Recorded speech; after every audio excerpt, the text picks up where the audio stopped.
So welcome to our civil service পদ্মেশিকা is a YouTube চ্যানেলে তোমাদের সবাইকে আরেকবার ওয়েলকাম। তো আজকের আমাদের ক্লাসের বিষয়বস্তু কি? PSC miscellaneous last minute suggestion. 15ই সেপ্টেম্বরের তথাকথিত বা ঘোষিত পরীক্ষাটা হতে যাচ্ছে মিসলেনিয়াসের। তো তার শেষ মুহূর্তে এসে আমরা পৌঁছেছি, যার জন্য আমরা একের পর এক এমসিকিউ ক্লাস নিয়ে আসছি এবং ধরে রাখতে পারো এখান থেকে কোশ্চেন কমন পেলেও পেতে পারো। সুতরাং প্রশ্নগুলো দেখে নাও।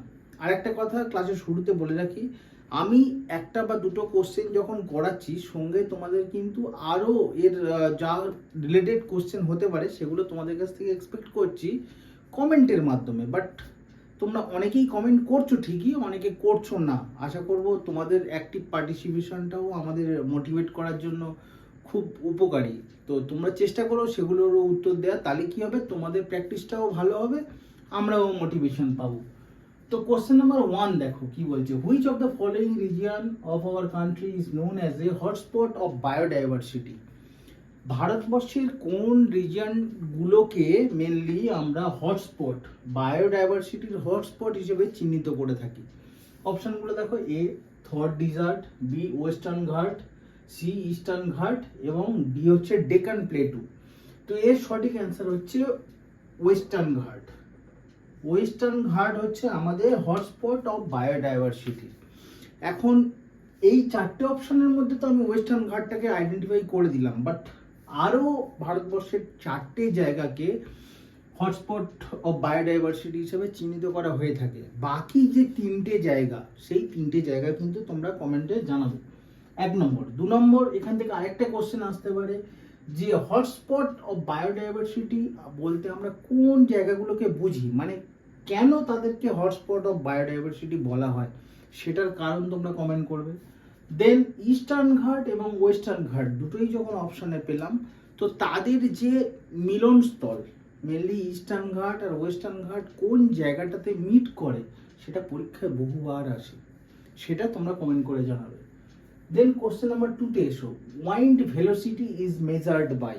আমি এখানে ওয়াইন্ড ভেলোসিটি দিয়ে শুধু হয়তো একটা কোশ্চেনের অ্যান্সার জানতে চাচ্ছি, বাট তোমাদের কিন্তু জানতেই হবে সবগুলো, মোরলেস যতগুলো মেজারমেন্টের ইউনিট আছে সবগুলোই কিন্তু তোমাদের জানতে হবে এবং তার রিলেটেড ডিভাইসগুলো, কোন ডিভাইসগুলো দিয়ে কি আইডেন্টিফাই করা হয় বা কি মেজার করা হয় সেগুলো কিন্তু তোমাদের জানতে হবে। তো এখানে ওয়াইন্ড ভেলোসিটি বলেছে, অপশনগুলো দেখো, A barometer, B hygrometer, C thermometer এবং ডি হচ্ছে অ্যানিমোমিটার। এখানে ওয়াইন্ড ভেলোসিটি আইডেন্টিফাই করা হয় কি দিয়ে? অ্যানিমোমিটার দিয়ে। তোমাদের কাজ হবে ব্যারোমিটার এবং হাইগ্রোমিটার এই দুটো দিয়ে কি মাপা হয় সে দুটো কমেন্টে কমেন্ট করে জানিও। তো কোশ্চেন 3 দেখে নাও। The area that acts as a boundary or a transition zone between two ecosystem is known as. কোনো একটা এরিয়া বা কোনো একটা বাউন্ডারি মেনলি দুটো ইকোসিস্টেমের মধ্যবর্তী জায়গা, তাকে কি বলা হয় বা কি নামে আমরা চিনি? এ ইকোস্পেয়ার, বি ইকো বাউন্ডারি, সি ইকোটুইন এবং ডি ইকোটোন। তো এখন দুটো ইকোসিস্টেমের মধ্যবর্তী জোন বা ট্রানজিশন জোন যেটাকে বলা হচ্ছে, তাকে আমরা ইকোটোন হিসেবে জানি। এবারে ক্লাসের বিষয়বস্তু আমরা সমস্ত কিছু প্রোভাইড করে থাকি ইংলিশে। এটা নিয়ে অনেকেরই একটু আপত্তি ছিল যে স্যার আপনারা কেন বা দাদা তোমরা কেন বাংলা ইংলিশ দুটো বাইর ল্যাঙ্গুয়েজে করছো না, মানে ইংরেজি থাকবে সাথে সাথে বাংলা থাকবে। এখন বিষয় হচ্ছে বাংলায় তো করাই যায়, বাট তোমার সেই জায়গাটা লিমিটেড হয়ে যাবে পরীক্ষার দেয়ার স্পেয়ারটা। তুমি যতগুলো পরীক্ষাকে টার্গেট করতে চাচ্ছ, যদি বাংলায় আমরা ক্লাস করাই তাহলে তোমার কিন্তু লিমিটেড নাম্বার অফ এক্সাম হয়ে যাবে। বাট তুমি যদি ইংলিশে একবার শুরু করে দাও জিনিসটা, বা ইংলিশেই যদি তোমার চর্চাটা থেকে থাকে, তাহলে তোমার কাছে কোনো পরীক্ষায় কিন্তু তখন আর শুধু ভাষার কারণে বাধা হবে না। সর্বভারতীয় পরীক্ষা থেকে শুরু করে স্টেটের যত পরীক্ষা আছে তুমি সমস্ত কিছু ইংরেজিতে কিন্তু দিতে পারবে। বাট বাংলায় দিলে তুমি কিন্তু তখন সেন্ট্রালের যে পরীক্ষাগুলো আছে তখন সেখানে ম্যাক্সিমাম পরীক্ষাতে কিন্তু তুমি আটকে যাবে। যার জন্য শুরুটাই যখন করছো তখন ইংলিশেই করো না, দেখবে আস্তে আস্তে আস্তে আস্তে তুমি এটার সঙ্গে হ্যাবিচুয়েটেড হয়ে যাবে। কোশ্চেন নাম্বার 4 দেখো। Which of the following vitamin helps in blood clotting in human? কোন ভিটামিনটা মানুষের রক্ত তঞ্চনে সাহায্য করার জন্য মেনলি উপকারী, মানুষের রক্ত তঞ্চনে সাহায্য করে। তো দেখো আমরা মোরলেস সব কিছু তো বাংলায় বলেও দিই, তো এটা তো অসুবিধা হওয়ার কথা না। অপশানগুলো দেখো, A vitamin A, option B vitamin B, option C vitamin K, আর অপশান ডি হচ্ছে ভিটামিন ডি। তাহলে কোন ভিটামিনটা রক্ত তঞ্চনে সাহায্য করে? সেটা হচ্ছে ভিটামিন কে। এখন তোমাদের কাজ হচ্ছে ভিটামিন এ, ভিটামিন বি এবং ভিটামিন ডি এই তিনজনের রাসায়নিক নাম আমাদের কমেন্ট বক্সে জানাবে। এখন ভিটামিনের ওপরে আমি একটা ডিটেলস ক্লাস করিয়ে রেখেছি, চাইলে তোমরা সায়েন্স সেকশনে গিয়ে প্লে লিস্টের মধ্যে ঢুকে সেই ক্লাস দেখে নিতে পারো। সেখান থেকে কোশ্চেন কমন আসার চান্স খুব বেশি, কারণ অলরেডি অনেক পরীক্ষায় সেখান থেকে কোশ্চেন কমন এসছে, তো আগামী দিনেও আসতে পারে, তো সেটা একটু গো থ্রু করে রেখো। তো কোশ্চেন 5 কি বলছে? Genetically modified BT brinjal is developed by. BT brinjal genetically develop করা হয়েছিল কিসের দ্বারা? এ অপশন কি বলছে? Drought resistance, B insect resistance, C bacterial resistance, না ডি ফাঙ্গাল রেজিস্ট্যান্স। মেনলি এই বিটি ব্রিঞ্জল এটা কিন্তু ইনসেক্ট রেজিস্ট্যান্সের জন্য মেনলি ডেভেলপ হয়েছিল এই ইনসেক্ট রেজিস্ট্যান্সের দ্বারা। এরকম টাইপের কোশ্চেন কিন্তু মিসলেনিয়াসে আসে। কোশ্চেন 6 দেখো, which pollution causes itai disease in human beings. Itai ডিজিজটা মানুষের শরীরে কিসের দ্বারা হয়, মানে কোন পলিউশনের দ্বারা ঘটে থাকে? অপশনগুলো দেখো, A mercury, B cadmium, C arsenic এবং ডি নাইট্রেট। তো এর সঠিক অ্যান্সার কিন্তু ক্যাডমিয়াম। ক্যাডমিয়ামের দ্বারা মানুষের শরীরে ইটাই ডিজিজ হয়ে থাকে। এখন তোমাদের কাজ হচ্ছে মার্কারি, ক্যাডমিয়াম, আর্সেনিক এবং নাইট্রেট এই চারজনের সাংকেতিক চিহ্ন কি তোমরা কমেন্ট বক্সে জানাবে। সাংকেতিক চিহ্নটাও জানা খুব দরকার। এবং আরেকটা অ্যাডিশনাল তোমাদের এখানে ইনপুট দেবো, সেটা এটার কোনো অপশন আমি দিলাম না। আয়ুষ স্কিম, সেন্ট্রাল গভর্নমেন্টের মেনলি মেডিসিনের উপরে একটা স্কিম, সেটা হচ্ছে আয়ুষ, বা স্বাস্থ্যের উপরে একটা স্কিম আয়ুষ। আয়ুষের ফুল ফর্ম খুব ইম্পর্টেন্ট পরীক্ষার জন্য, তো জেনে নাও। ফুল ফর্মটা একদম ক্লোজ অপশান দেয়, আমি আর অপশান দিয়ে তোমাদেরকে কনফিউজ করলাম না।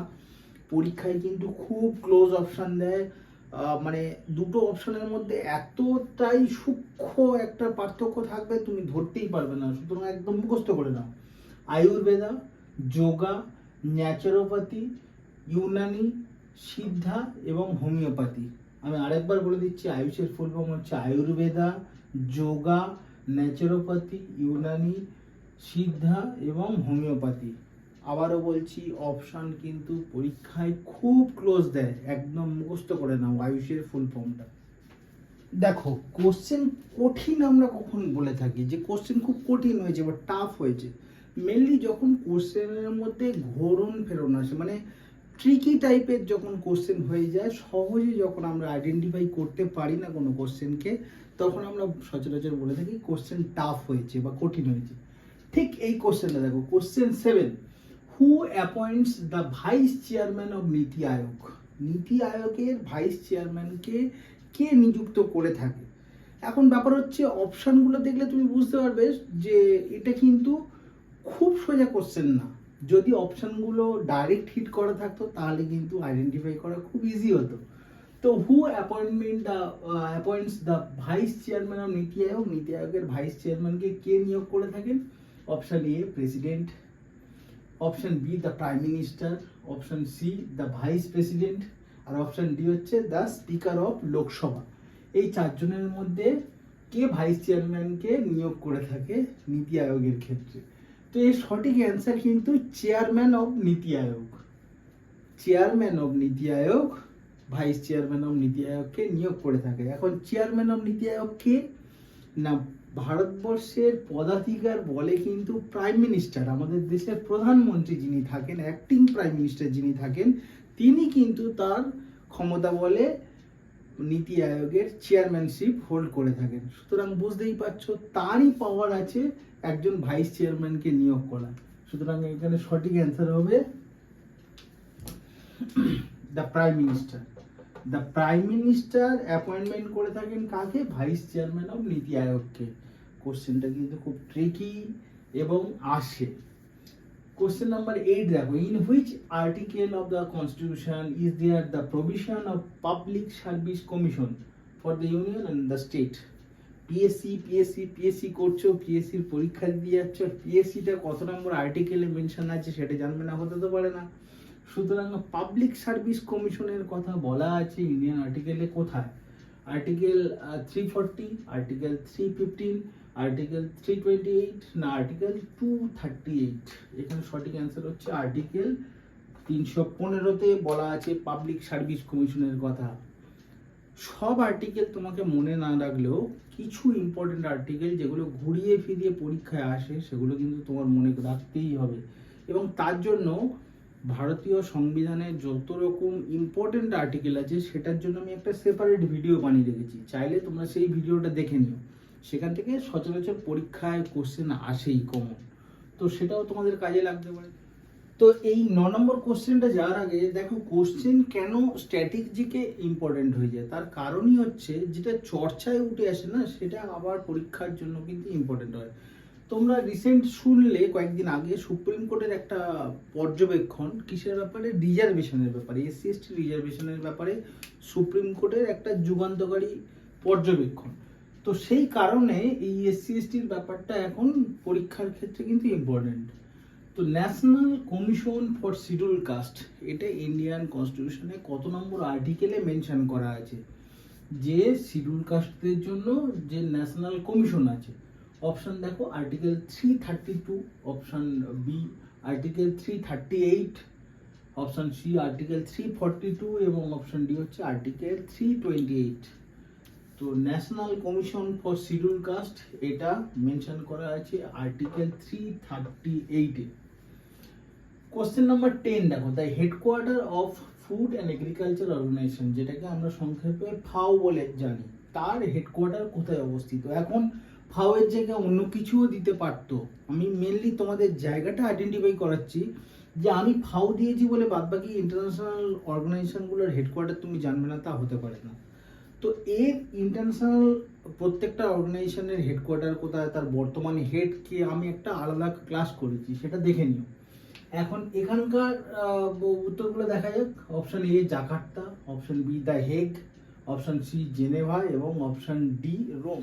তো headquarter of food and agriculture organisation, যে ফাও এর হেডকোয়ার্টার তাহলে কোথায়? অপশন ডি হচ্ছে রোম, ইতালি রোমেতে ফাও এর হেডকোয়ার্টার। কোশ্চেন 11 দেখো, who was the first speaker of the Lok Sabha of India? ভারতবর্ষের যে লোকসভা আছে সেই লোকসভার প্রথম স্পিকার কে ছিলেন? Option A G V Mavalankar, B S H Singh, option C S N Reddy এবং অপশন ডি হচ্ছে বি আর ভগত। একদম স্ট্রেট কাট অ্যান্সার, বহুবার পরীক্ষায় রিপিট হয়েছে, জিভি মবলঙ্কর। এখন তোমাদের কাজ হচ্ছে বর্তমান যে কারেন্ট যে লোকসভাটা ফর্ম হলো তার স্পিকারের নাম, বর্তমান লোকসভার স্পিকারের নাম কি কমেন্ট করে অবশ্যই জানিও, কারেন্ট অ্যাফেয়ার্সের জন্য খুব ইম্পর্টেন্ট।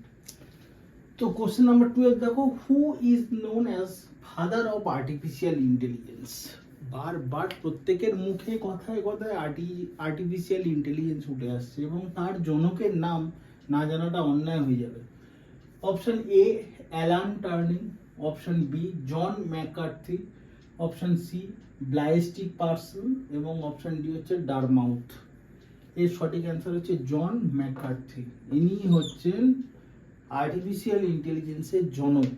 এখন এআই, সোলার, ইভি মানে ইলেকট্রিক ভেহিকেল বা চ্যাট জিপিটি, এই টাইপের যতগুলো নিউ এজ টেকনোলজি এসছে ইন্ডিয়াতে, তো তার একটা ডিটেলস ক্লাস আমি কিন্তু করিয়ে রেখেছি, সেখান থেকে অনেক কোশ্চেন তোমরা পরীক্ষায় কমন পেলেও পেতে পারো, সেই ক্লাসটি কিন্তু দেখে নিও।